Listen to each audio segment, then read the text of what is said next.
Yo, what is up, Knights? Aegis Rick here, and when making these videos, I didn't know what to expect. Just a few things in the cash shop, or everything? Well, it's not everything, but there are a lot of things we should discuss about the cash shop update. So without further ado, let's take a look just what's in it, shall we? First things first, we should note that all accounts have been given 500 Cera to spend in the cash shop, so everyone will have the opportunity to at least try it out. There are also other events prior to today, such as the April Fool's sign-in event, as well as other stream-related events that should accredit Cera to your account at some point. That being said, as previously mentioned in the last video, Visa and PayPal are not viable methods to credit Cera onto your account just yet. As of now, I personally suggest using the prepaid currency Karma Coin, as it is well known and there are many local and digital vendors who will sell it. A word of warning though. Prepaid cards are subject to a few already known limitations, two of which are very important to note before purchasing one. First, you can only charge a balance using the prepaid method once every hour or so. I don't know why that is, but try to put the full balance of your card in a single transaction. Second, and this is super important, your prepaid card is subject to the US dollar exchange rates. Let me explain. If you purchase a $20 Karma Coin card from Canada using Canadian dollars, when you go to redeem them here in DFOG, you will get less Cera than the $20 you purchased the card for. This is because if we look at the exchange rates for 20 Canadian dollars and 20 US dollars, you only really get about 80 cents to the dollar. In effect, you'll probably only be able to redeem about $16 worth of Cera in DFOG. Trying to redeem the full $20 will claim that the card doesn't have enough funds, causing a headache for people who purchase the card who now have to do all this calculations and shit just to see how much you can actually redeem. This is the first game company I've known to do this, so just keep that in mind. Personally, I hate getting shortchanged by the middleman, so this may prompt users to wait for alternative purchasing methods, such as the aforementioned PayPal and Visa cards. Anyway guys, okay, what's in it? Gotcha. Looking at the top, we got new tabs aside from the two that we already know, Mileage Point Shop and the monthly deals. Now, because of the mix-up with the servers on DFOG's official release, we get a We're Sorry package deal that's only worth 1 gold that has 50 mileage as well as some Cera items including FP pots and various potions,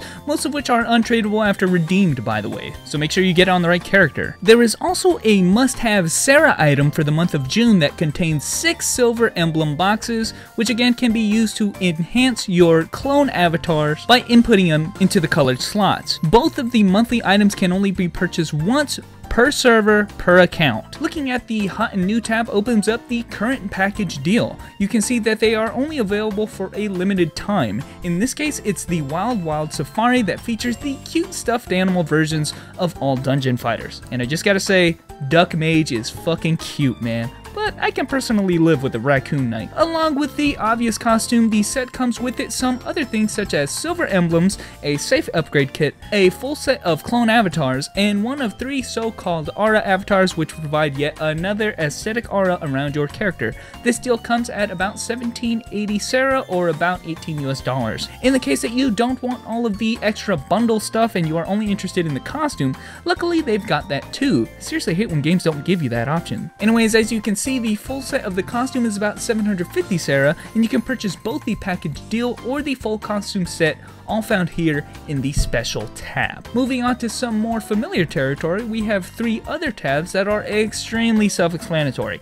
Avatars showcase the avatar items and are organized by piece. On the release of the Cera shot, there does not seem to be any weapon, skin, or dye avatars. We can't expect those just yet. It also seems as though they are only all of the individual pieces, so the only full sets that you can purchase are through the special tab. Now, the avatars can be listed by class, and each class has 2 pages of what should be familiar avatars to you. Yep, they are reselling all of the previous Avatars of the Month items and all of their recolors here in the Avatar tab. For instance, here is my idol's jean jacket, except in the icy blue variant, which was not released during the Avatar of the Month a few months back. So in the case that you missed out on any of these during the event periods, you can always purchase them for relatively cheap now. It should be noted that none of these avatars have any other stat bonuses on them, and they are still untradeable. The clone avatars, however, do have stats available to them, and you can get a full set for even more stats. You'll be able to select the stats you want once you purchase the item. Again, however, they are still untradeable, so you'll have to ensure that you get them on the character that you want. Moving on to the items tab, there are 3 pages of items that we should should all be pretty familiar with. We've got life tokens and recovery pots, including Remy's Touch and Mana Aid.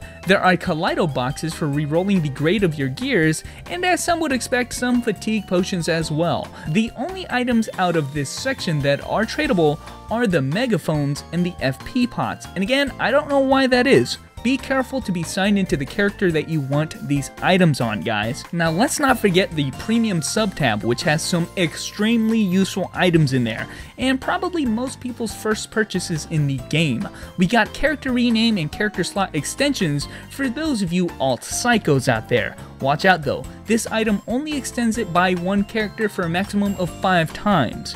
Next is the dual skill build license, which is a quite convenient item when you have 2 drastically different builds, say for a buff crusader or a battle satyr. You can hit the alternate skill build key to change on the fly really easily. The next 2 are safe upgrade kits, both for your personal character as well as the account vault. The item shown here will always display the next applicable safe upgrade dependent on your current signed in character, and yes, these do get progressively more expensive as you get higher grade safes. I can tell you right now, personally, this is going to be one of my first purchases that I make. I need my storage, baby. Lastly, we have DFO's version of the pet system located in the creature tab. Right here you can see 2 pages of pets you can purchase and preview. Each one is different from one another and provide different stat bonuses and skills from each other. Some can even evolve into stronger versions, such as Belle's here, which can evolve into a stronger pet in stages over time. I know a lot of people are excited for this, and like I've previously mentioned, they do give stat bonuses as well that you don't get otherwise. So often, pets can't simply be ignored if you're trying to get as strong as possible. You got consumables for the pet tab as well, which mostly just have pet food in them to recover its hunger, as well as a creature rename card if you want to do that as well. And that, guys, covers the entire Cera shop in DFOG currently. Of course, we'll just have to stay tuned for all of the other stuff we know are in the other versions of the game, such as rare avatars and such, but for now, I think this is pretty much all the players were expecting out of the initial release, so I've got no complaints. Well, okay, I've got one. Now, if I may take this time to make a point after taking a look at pretty much all of the items currently in the shop, and this goes for most items. In fact, it seems as though they are almost all untradeable at the moment. In other words, after you redeem it for your character, you aren't allowed to give it to anybody else, which to me is seriously annoying. I'd like to be able to have a little bit more freedoms with the items that I purchase with real money, trade them to my friends, or at the very least account bound to give them to my other characters, but the idea that I need to purchase different sets for all of my characters will get ridiculous fast. I hope this is not the direction that DFOG is going to take with all of their avatar items. Otherwise, we will have a situation where only paying players will have access not only to cosmetic items, but also statted avatars like the clones, automatically creating a buy-to-win situation. Easy solution for that. Make them tradable and fast, Neopol. This is going against Danjon's capitalistic nature. You have to spend money, and I guess that's it, really, since you can't trade items. All that being said, though, guys, I definitely will be supporting Neopol, and I'm going to be dropping quite a bit in the Cera shop. I hope this video and my other Power Station update video has helped you, or at least showcased a little as to what's been going on with DFOG recently. But anyway, guys, thanks for watching, and I will catch you knights later.